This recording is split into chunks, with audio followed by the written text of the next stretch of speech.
성경을 풀어야 되는 거죠. 성경을 푸는 원리가 있습니다. 성경 그냥 막 뭐 푸는 것이 아니라, 읽으면 성경이 아니라 성경을 푸는 원리가 있죠. 갈매기도 조개를 먹을 때는 그냥 해가지고는 조개가 입을 딱 다물고 있기 때문에 절대로 먹을 수가 없다 그러잖아요. 물고서 하늘 높이 올라갔다가 딱 바위를 겨냥해서 떨어뜨리면 바위에 딱 하고 떨어지는 순간 아야 하고 입을 쫙 벌릴 때 그때 가서 뽑아 먹는다 그러잖아요. 우리가 수박도 먹는 법이 있어요. 수박은 맛있다 이렇게 믿어라 하고 무조건 먹어봐라 해서 수박이 맛있는 게 아니잖아요. 수박은 그냥 무조건 믿어라, 맛있다, 믿어라 이것이 아니라 수박을 먹는 법을 가르쳐주면 수박이 맛있는지 아닌지 자기 스스로 판단할 수 있다는 거예요. 수박은 그냥 딱 잘라가지고 안에 알맹이를 딱 먹여주면 어때? 맛있네요? 그래 맛있는 거야. 어때? 맛없는데요? 그렇구나. 사람마다 다 입맛이 다양하니까 뭐 그럴 수도 있지 뭐. 너는 맛없나 보다. 나는 맛있는데. 그럼 되는 거예요. 근데 그걸 가지고 그냥 무조건 먹어봐라. 무조건 먹으면 맛있다. 근데 맛없으니까 네가 믿음이 부족해서 그렇다, 네가 예배를 안 나와서 그렇다, 네가 죄가 있어서 그렇다. 그거 무슨 상관이 있어요? 이 사람은 수박을 먹을 줄 몰라가지고 수박을 사과 먹듯이 껍데기부터 막 먹기 시작하는 거예요. 그것을 잘라서 안에 알맹이를 빼서 먹어야 된다는 거 모른다는 거죠. 뭐 우리가 귤을 먹는데 또 오렌지를 먹는데 그걸 갖다가 이렇게 까서 먹는 줄 모르고 그냥 껍데기부터 먹으면 맛이 없죠. 근데 그것을 먹는 법을 가르쳐주면 되잖아요. 이와 같이 먹는 법이 있다는 거죠. 근데 이 기성의 신앙, 2000년 신학 역사의 그 신앙에서 있어서 성경을 푸는 법은 뭐냐면은 축자 영감설, 각 글자마다 하나님의 영감으로 되어 있기 때문에 이것을 함부로 해석해서는 안 된다. 조사 하나도 바꿔서는 안 된다. 축자 영감설을 주장하고 있고, 그리고 성서 무오설, 성서는 오류가 없다. 성경은 오류가 없다. 성서 무오류설, 성경은 오류가 없다는 거예요. 그러니까 무조건 믿어야 된다. 못 믿을 것을 믿는 것이 믿음이다. 믿을 거 믿고 못 믿을 거 못 믿으면 그게 무슨 믿음이냐. 못 믿을 거 믿는 게 믿음이지. 이런 어떤 논리로 성경을 풀어간다는 거죠. 그래서 이게 이해 안 돼요. 네 인간의 생각으로는 그게 이해가 안 돼. 우리 인간은 타락됐잖아. 그래서 때가 묻었잖아. 그리고 우리 인간은 너무 미비하고 멍청하고 미련하잖아, 하나님 앞에. 그러니까 네가 이해를 못한 게 당연해. 무조건 믿어. 그렇게 간다는 거예요. 그래서 우리 그 신약 역사의 토대를 만든 성 어거스틴이라는 사람이 있어요. 이 성 어거스틴이라는 사람이 신약 역사 신학의 기초를 다진 사람인데, 이 사람이 삼위일체에 대해서 너무 머리가 아파가지고 이거 도대체 해결할 수가 없고 이걸 어떻게 풀어낼 수가 없는 거예요. 어떻게 성부, 성자, 성령이 하나이면서도 따로이고 따로이면서도 하나이고 이게 도대체 뭐지 도대체? 이게 어떻게 된 거지 하고 고민하고 이걸 풀 수 없어 너무너무 괴로울 때 그가 깊은 기도 속에 환상을 보았는데 넓은 바다에 자기가 서 있는 거예요. 바닷가에. 근데 그 넓은 바닷가에 어떤 천사가 와가지고 이런 어떤 이 물병에다가 바닷물을 퍼서 담는 거예요. 바닷물을 퍼서 담고 계속 퍼서 담는데 바닷물은 전혀 줄어들지가 않더라는 거예요. 그래서 아무리 퍼고 담아도 이 바닷물이 없어지지 않더라는 거예요. 그때 자기가 깨달음을 확 받습니다. 그렇구나. 이런 어떤 이 삼위의 세계, 삼위일체 이 세계에 대해서는 인간의 생각으로는 함부로 도대체가 해석할 수 없는, 아무리 파도 물을 퍼담아도 그 바닷물을 다 담을 수 없는 것처럼 이것은 인간의 지식과 지혜로는 한계가 있는 것이니 더 이상 생각하지 말자 하고 자유함을 얻었다는 거예요. 그러니까 이런 식이죠. 이와 같이 그냥 사람의 지능으로는 도대체가 우리가 다 해석할 수 없고 설명할 수 없기 때문에 무조건 믿으면 된다. 이것이 성경을 푸는 원리였다는 거예요. 그러니까 어떻게 하나님께서 뭐 이렇게 사랑의 하나님인데 그냥 안 믿는 자라고 다 불에 태워 죽여버리고, 그리고 우리는 사실 이 땅이 좋은데 굳이 오셔가지고 야 이 땅에 살지 마, 이 땅 없애버릴게, 이 땅 없애 우리가 어떻게 해요? 저 하늘나라 저 구름 위에다가 내가 산을 셋다 만들어 거기서 살자. 나는 이 땅이 좋은데 이 땅에 축구도 하고 이 땅에서 좀 뛰고 달리고 이 땅에서 그냥 산에도 오를 등산도 하고 이 땅에서 바다 수영도 하고 좋은데 아이고 저 하늘과 새 땅에 무슨 뭐 그 구름 위에 무슨 바다가 있어요? 뭐가 있어요? 산이 있어요? 뭐가 있어요?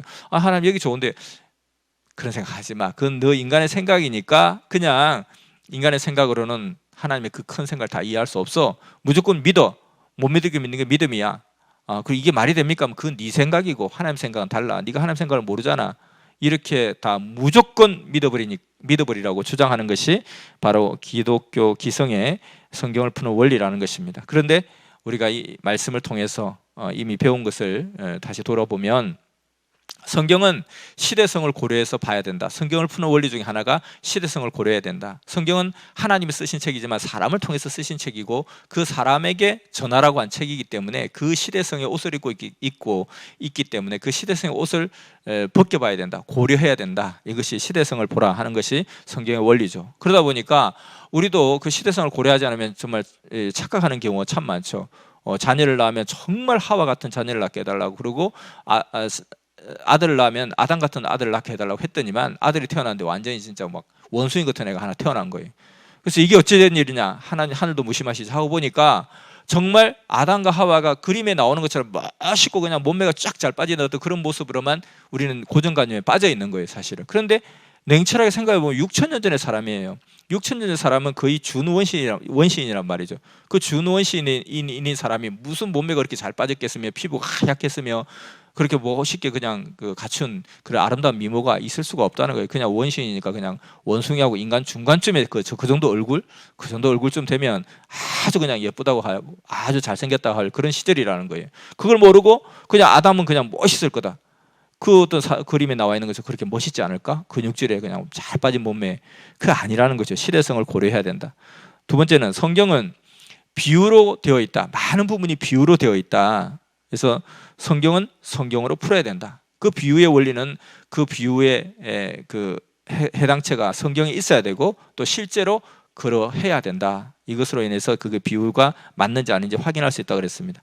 그리고 세 번째는 성경은 구약과 신약으로 존재하고 있더라. 구약은 뭐냐면 옛 약속, 신약은 새로운 약속이죠. 뭐에 대한 약속일까? 메시아 강림에 대한 약속, 메시아에 대한 약속이죠. 구원에 대한 약속이죠. 그런데 원래부터 옛 약속이 아니라 새로운 약속이 생기다 보니까 그 전의 약속은 옛 약속으로 구분하기 위해서 옛 약속으로 바꿔버린 거죠. 우리나라도 보면 고조선이라는 나라가 있잖아요. 원래 고조선의 나라가 고조선이 아니에요. 그냥 조선이에요. 조선인데 뒤에 가다 보니까 또 조선이 하나 더 생긴 거예요. 그러다 보니까 이 조선과 옛 조선을 구분하기 위해서 그 옛 우리 원조 조선을 고조선 이렇게 만들어버린 거예요. 이름을 그렇게 붙여버린 거죠. 그래서 이 신약 구약이라는 개념도 옛 약속이라는 것은 원래 그 약속이었어요. 근데 새로운 약속 생기니까 옛 약속이라 했고 동일한 약속. 그러면 그 동일한 약속에 대한 어떤 그 내용도 동일할 거라는 거죠. 그래서 구약의 예언은 이것이 신약 때 예수님 때 성취가 되잖아요. 예수님의 성취가 되고 그 다음에 신약의 예언은 새로운 약속이니까 이 약속도 또한 구원에 대한 약속인 거, 동일한 구원에 대한 약속, 다만 차원이 다르다는 거죠. 그런데 그러다 보니까 이 신약에 대한 약속은 재림주가 오실 때에 일어나는 성취될 일인데 이것은 지금 우리가 아직까지 모른다는 거죠. 이거는 미지수다. 그러니까 옛 약속이 어떻게 성취되는가를 보면 새로운 약속이 어떻게 성취되는지 가늠할 수 있다. 이것이 역사를 공부하는 목적이 바로 이 이유라는 거죠. 역사는 그냥 1592년에 임진왜란이 일어났다. 요거 달달달 외워서 이게 무슨 의미가 있어요? 1592년에 일어나면 어떻고 1600년에 일어나면 어떻고 1700년에 일어났으면 뭔 상관이 있냐는 거예요. 근데 이것이 역사를 공부하는 목적이 아니고 이 어떤 뭐 달달달 지식을 외우는 게 목적이 아니라 역사를 공부하는 목적은 지금 현재 상황을 가만히 보니 지금 현재 상황을 보니까 지금 심상치 않네. 이렇게 가다가는 우리가 큰 위험에 빠지지 않을까? 그럼 어떻게 대처해야 되지? 아니 무슨 위험 없어요. 아니요 위험 있어요. 위험이 있으면 또 어떻게 대처해야 될까? 이런 여러 가지 생각을 하게 되는 거예요. 가능성을 열어놓고 그러면은 이때 과거의 상황을 가만히 보니까 지금 우리 시대와 똑같은 비슷한 사례들이 있었네요? 라는 거죠. 그 사례가 보면 예전에 임진왜란 꼭 일어나기 전에 이런 상황이었었어요. 그때 만약에 우리가 임진왜란 일어나기 전에 이렇게 대처했더라면 이런 결과가 나왔지 않았을까요? 이렇게 대처했기 때문에 이런 결과가 나온 거예요. 그러니까 우리는 지금 상황을 볼 때 그때를 고려해 볼 때 이때를 고려해 볼 때 그때가 A였는데 그것이 B가 되었다고 한다면 지금이 거의 비슷한 A-인데요. 그럼 지금 뭐가 될까요? B-가 되겠지. 이렇게 역사라는 것은 과거 학문이 아니라 과거의 어떤 사례를 바탕으로 해서 현재를 진단하고 미래를 대비하기 위한 미래 학문이라는 것이죠. 첨단 학문이라는 것이죠. 그래서 우리가 이와 같이 이 신약에서 여러 가지 어떻게 하나님께서 오셔서 우리 잘 살고 있는데 와서 이 지구를 박살내버리고 그냥 작살내버릴까? 그리고 이 45년 동안 이렇게 준비했다가 고작 6,000년 겨우 살게 해놓고 하나님 역사 펴놓고 이렇게 박살내버려? 왜 그러시지 굳이? 그럼 45년 왜 이렇게 공들였어? 만들지를 말지. 또 만들었으면 아담 때 작살내버리지, 노아 때 박살내버리지, 예수님 십자가 때 박살내버리지. 왜 가만히 또 지금 와서 왜 그러셔 도대체? 그리고 하나님께서 사랑의 하나님인데 그렇게까지 모질게 그냥 불로 다 태워서 그렇게 죽이고 짐승도 동물들까지 만물들까지 그렇게 하실 필요가 있어? 또 땅은 영원히 있다고 그랬는데 왜 땅이 그렇게 없어져야 되지? 소멸돼야 되지? 이런 데에 대한 많은 의문들이 우리는 여기에 대해서는 장담할 수 없다는 거죠. 확신할 수는 없다는 거죠. 그러나 생각은 할 수 있지만, 그래서 과거의 상황을 한번 보자. 그리고 과거의 상황 보니까 구약엔 어떤 예언이 나와 있을까? 구약에는 그 구약의 끝날에 대해서 메시아가 오면 어떤 일이 일어난다고 되어 있을까 하고 보니까 역시 구약에도 말라기 4장 1절에서 2절 보면 그날에도 역시 마찬가지로 불심판을 한다 되어 있다는 거예요. 그냥 교만하고 악을 행하는 자 초계와 같이 숫댕이처럼 만들어버리고 세상을 완전히 불바다 만들겠다, 그렇게 되어 있고, 이사야서 66장 15절에도 보니까 하나님께서 불과 칼에 옹이 되어 강림하시리라, 한쪽에는 불 한쪽에는 칼을 들고 막 오신다는 거예요. 그래서 불로 막 세상을 확 불질러버리고. 근데 이게 이 중에 가끔씩 보면 독한 놈이 있어. 안 죽는 사람이 있단 말이에요. 그냥 아뜨거 하면서 안 죽고, 그냥 우리가 뭐 드라마에도 보면 영화에도 보면 총을 맞아 으윽 하면서 끝까지 안 죽는 놈이 있잖아요. 그러니까 안 죽으면 그냥 칼로 그냥 쳐버린다는 거예요. 청룡 언어도와 같은 그런 걸 쳐버린다는 거예요. 불과 칼이 옹이 되어 강림한다. 이사야서는 메시아 강림 예언서란 말이에요. 메시아가 강림되면 이러한 일이 일어날 것이다, 이런 것을 많이 기록해 놓았던 것이 이사야서거든요. 그런데 이런 데서 이런 핵심적인 구절이 나와 있고, 또 요엘서 2장 3절, 3장 1절, 그 다음에 3장 15절 이런 데도 이 천재지변, 아까 말 해와 달과 별이 떨어지고 하늘이 종이처럼 말리고 어떤 천재지변, 우주지변이 일어난다, 이런 것들이 많이 나와 있죠. 이와 같이 이렇게 구약에도 이런 내용들이 많이 나와 있습니다. 물론 신약에도 나왔듯이 베드로서 3장 10절에서 13절, 데살로니가후서 1장 7절에서 8절, 이와 같이 이 세상을 초계같이 숫댕이처럼 불바다를 만들어버리고 모든 생명들을 다 불태워서 이 지구를 종말시킨다, 그렇게 나와 있는 거예요. 그래서 이것이 일어날 것인가 했을 때 과거의 상황들 한번 보자. 과거의 상황이 이렇게 됐다. 그러면 예수님이 결국 결론적으로 메시아로 오셨는데, 예수님께서는 이 일에 대해서 이 구약 유대인들의 이 소망이 너무너무 간절했던 거예요. 왜냐하면 그 유대 땅은 항상 역대로 그 서아시아를 지배했던 초강대국들이 사실은 유럽이라고 봐야 되죠. 동서양을 나눈다면 서양에 해당되는 쪽이죠. 거기에 있던 모든 역사에 나오는 모든 대제국들이 항상 이 메소포타미아 평원에 있던 그 유대 땅을 지배하고 있었거든요. 한 번도 힘 한 번 못 써보고 계속 대제국 앞에, 상대도 못할 대제국 앞에 당해왔던 그런 상황 가운데 이제 예수님 오시기 직전에는 로마의 또 지배를 받게 되죠. 이 로마의 지배를 받으면서 우리가 이렇게 압제를 받지만 메시아가 강림하면 니네들 다 그냥 초기같이 숫댕이가 되지만 우리는 그 가운데 영광 중에 하늘로 승천하는, 하늘로 휴거되는 역사가 일어날 것이다. 이것을 간절하게 너무 간절하게 기다리고 있었던 거예요. 근데 이제 예수님 오셨어요. 예수님 오셔서 처음부터 예수님 메시아인지 아닌지에 대해서 이들이 함부로 판단할 수가 없는 상황이었고, 일정 기간이 지났을 때 그들이 확인하고 검증하고 점검한 상황 가운데 예루살렘 공회에서 예수는 이단이다, 예수는 사이비 거짓말 사기꾼이다, 이렇게 정죄를 선포를 했기 때문에 유대인들이 그때부터 본격적으로 예수님에 대해서 대응하고 또 부정하고 그렇게 했던 거거든요. 근데 그전에는 예루살렘 공회에서도 면밀하게 조사를 하고 있었고 시대의 많은 민중들도 예수님을 많이 따르던 입장이었습니다. 그래서 그들은 항상 그 예수님의 그 말씀을 들으면서 가장 소망하고 고대했던 것이 메시아가 강림함이 일어날 그 핵심 사항에 대해서 제일 관심이 많았던 거죠. 그 중에 하나가 대표적으로 우리는 다 하늘 앞에 구원을 받을 것이지만 하나님 믿지 않는 이들, 우리를 괴롭혔던 이 모든 이들들은 다 불에 타서 완전하게 심판을 받을 것이다 라는 불심판에 대한 그 기대가 있었던 것이죠. 그때 예수님께서 말씀하시기를 누가복음 12장 49절을 보면 나가 이 땅에 불을 던지러 왔는데 이 불이 이미 온 세상에 붙었으면 내가 무엇을 원하겠느냐라고 이야기하는 거예요. 그러니까 예수님께서 나는 이 땅에 불을 던지러 왔어. 그리고 이 불이 그냥 여기뿐만 아니라 온 세상에 다 붙었으면 내가 원할 게 없겠다. 내가 제일 원하고 소망하는 것은 이 온 세상에 불이 붙는 것이다. 이렇게 이야기하신 거예요. 그러니까 유대인들은 자기들의 기대와 부응하는 거죠. 그래서 그것을 보고 기대를 하고 기다렸는데 시간이 지날수록 예수님이 이 하신 말씀이 전혀 이루어지지 않더라는 거예요. 그래서 예를 들어서 가룟 유다 같은 사람도, 가룟 유다는 독립군과 같은 역할을 했던 사람이잖아요.